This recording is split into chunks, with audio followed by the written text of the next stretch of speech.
Matapos makapagwagi ng bronze medal sa katatapos lamang na 19th Asian Games sa Hangzhou, China, agad na pinaghahandaan ng two-time world champion Pinay Jiu-Jitsu fighter na si Kayla Napoles ang isang malaking combat sports event.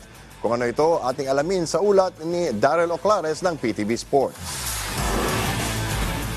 Mula sa kanyang matagumpay na kampanya sa 19th Asian Games kung saan nakapag-uwi siya ng tansong medalya, sunod na punteriya ng Filipina Jiu-Jitsu fighter na si Kayla Napoles ang paghandaan naman ng paparating na World Combat Games mula October 20 hanggang 30 sa Riyadh, Saudi Arabia.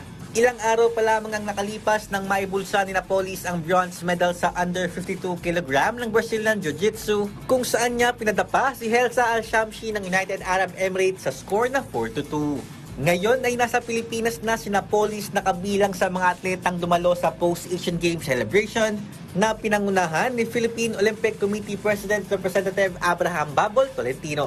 Sa panayam ng PTV Sports kay Napoles, inilahad niya na agad siyang babalik sa ensayo para paghandaan ng international multi-sport event. For Jiu-Jitsu po, ako po yung nag-qualify for the my weight category under 52 kilos.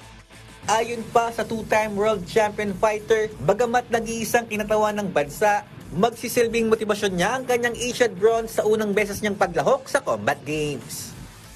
First time ko lang mag-qualify for World Combat, so very excited. Tsaka syempre bronze medal lang today, so kailangan kong bumawi talaga.